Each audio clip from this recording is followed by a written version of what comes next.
This video was sponsored by HDpiano. Today we're going to look at a chord progression that's being used in various different songs. It's also related back, it's effectively a cousin of the really famous Axis chord progression as well, which you've definitely heard of. And this chord progression, I think, is most famously used in the song Angels by Robbie Williams. That song is in the key of E, but when we get to the chorus, we go to B, the 5 chord, C sharp minor, the 6 chord, A, the 4 chord, and then back to 1, the E chord. So this is a chord progression of 5, 6, 4, and 1. And through it all, she offers me protection, a lot of love and affection, whether I'm right or wrong, down the waterfall.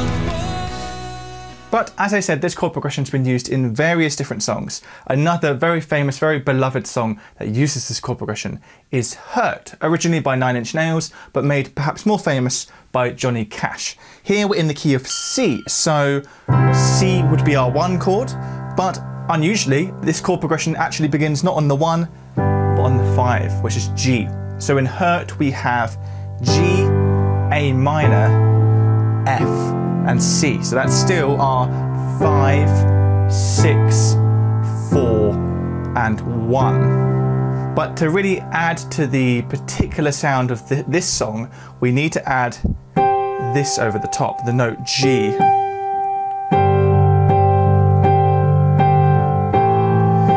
Because this song, whether you're listening to the 9 Inch Nails version or the Johnny Cash version, features what we call a pedal point. If we're going to get very technical, it would be an inverted dominant pedal. Inverted meaning it's high up on the keyboard, dominant meaning it's on the 5th degree. But that pedal point adds extra glue to this chord progression, really kind of bringing the emotion out of it. Everything. What have I become? My sweetest friend. Everyone I know goes away in the end. Another song to use this chord progression is September Song by J.P. Cooper. And what's interesting is this song has used it in 2 different ways, with 2 different harmonic rhythms. The harmonic rhythm is just how often we're changing to the next chord. So, for example, in the verse of September Song, we have the chord progression, but we're changing chord twice per bar, and we're also doing it with this pushed rhythm. And I get a mad sense of danger. I feel like my heart couldn't take it. 'Cause if we met, we'd be strangers, you and I. But then when we reach the chorus, we still have the same chord progression, but we're spending longer on each chord. We're now spending an entire bar on each chord. You were my September song, summer lasted too long. Time moves so slowly when you're only 15. You were my September song. So it's a good way of making both sections sound like they're very much related, because, you know, they're using the same chord progression, but they're not identical. Now, I wonder whether September Song was inspired by the song Sexual Healing by Marvin Gaye, which almost uses this exact same chord progression with this same pushed rhythm, but Marvin Gaye inserts the 3 chord here before the 4 chord.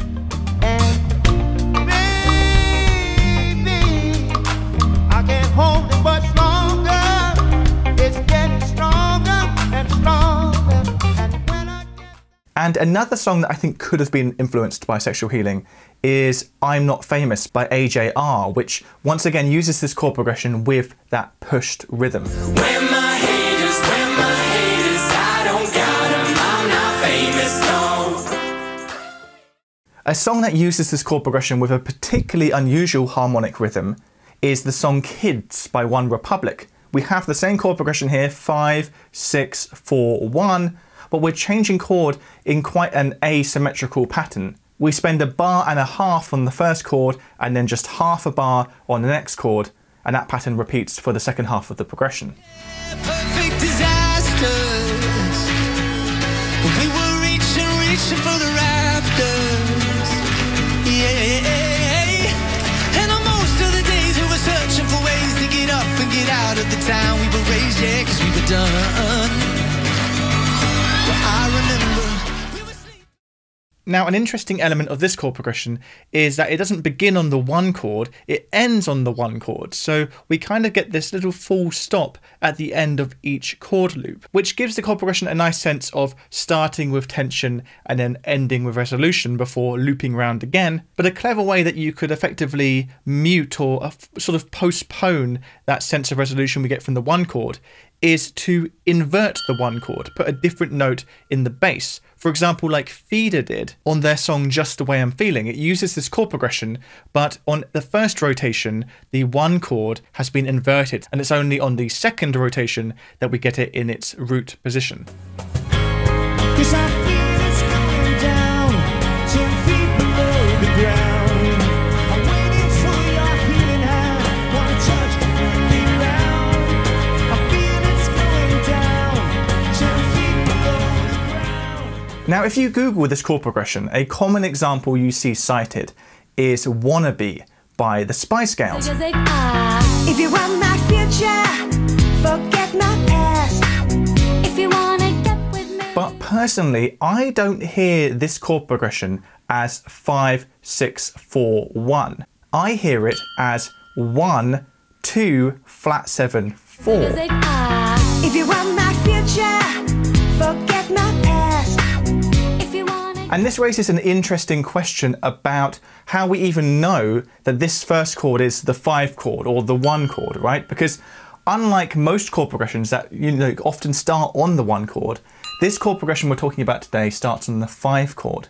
But for that to even be achieved, you kind of have to have set the context first, right?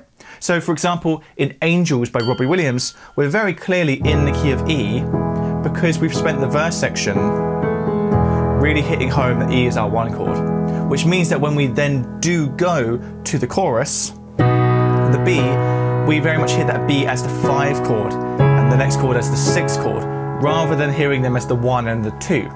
Because if we had started the entire song on B, our ears may have just decided that B is the tonic chord.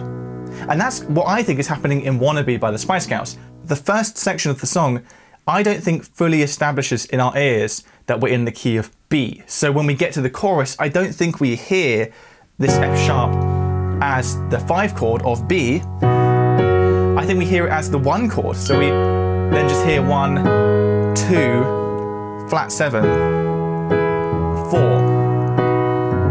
And then the F sharp sounds like the home chord. But this doesn't really matter, right? Particularly in a chord loop like we have here, whether we're hearing 1 chord as the tonic or the dominant or whatever isn't as relevant because it's going to loop around anyway. The intervals between the chords are the same regardless of how we perceive them to function within the key. It's just an interesting phenomenon that happens, particularly with chord loops, where the particular function of each chord in the key, the particular scale degree, becomes a little bit ambiguous. Loads of the songs we've looked at in this video so far are actually available to learn right now at the piano with HDpiano. HDpiano is a really accessible way to learn the piano. You don't need to know any sheet music. All of the songs are presented in these really easy to follow tutorials with the notes falling from the top and the tutor guiding you through the song bit by bit. To find out more, follow the links down below to start learning piano with HDpiano today.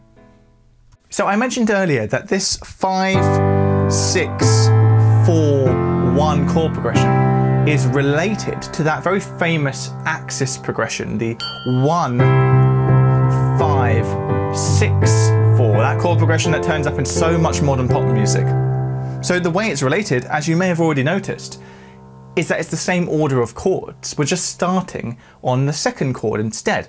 It's like a different mode of the same chord progression.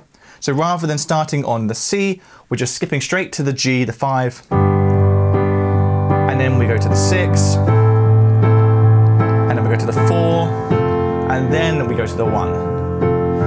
And because we started on the 5, it gives that same order of chords a different character, because the way that they fall within the sort of 4 chord loop emphasizes 5 strongly and 1 in a more weak position. So even though it's the exact same notes, same order, we can get a different character out of it. And what's interesting is there's actually 4 different modes that we could have this chord progression in, and we've talked about other ones before. So famously, there's also like the minor version of the axis progression, which would be if we started on the 6th chord, which is the chord progression used in Numb by Linkin Park, Kids by MGM&T, Africa by Toto. But that is also the same chord progression, right? But starting on the 6th. And in another video, I've talked about the 4th and final inversion we could have here, the 4th and final mode of this chord progression, which would start on the 4 chord. Which you could hear, for example, in Misery Business by Paramore. You could hear it in the chorus of Boulevard of Broken Dreams by Green Day. It's a really common chord progression. But what's so interesting about this famous axis progression is that all 4 modes of it are common chord progressions. But the one we're looking at today, the one that begins on 5, is most certainly the least common. And I think that is because it has a sort of fragility to it. Because it starts on the 5 chord, you have to definitely have that context there for us to hear it right. Otherwise, you know, we get what happened in Spice Girls, where we're not necessarily hearing it as the 5, 6, 4, and 1. And what I find interesting about this chord progression is that sometimes songs use more than one mode of this chord progression. So they might use the 5, 6, 4, 1 for the verse, and then they might go to the 1, 5, 6, and 4 for the chorus. We can actually see that in James Blunt's song Stay the Night, although caveat, the verse here, he does add an extra little 5 chord to the end of the progression as a little turnaround. So there is a variation here, but he's using the 5, 6, 4, 1 for the verse. It's 72 degrees, 0 chance of rain. It's been a perfect day. And then he's using the 1, 5, 6, 4 for the chorus and also for the intro as well. What we got, the what we got is gold. We're shining bright and I want you to know. So we saw there that James Blunt had used a small variation on this 5, 6, 4, 1 chord progression, where he had put an extra 5 at the end before we get to the proper sort of 5 on the downbeat again. But there's another really common variation of this chord progression where we just skip the 1 chord at the end. So we get 5, 6, 4, and then we just stay on 4 again, and then go to 5. And as you can hear, it kind of postpones the resolution, right? Because it's the 1 chord that would give us that sense of resolution. But by skipping out the 1 chord, by just staying on the 4 for twice as long, we sustain that sense of tension and building. And I think that is why this chord progression has often been used kind of in a verse or a pre-chorus section to build that tension that gets relieved by the chorus. So for example, we can see it in the song Tennis Court by Lorde here in the verse.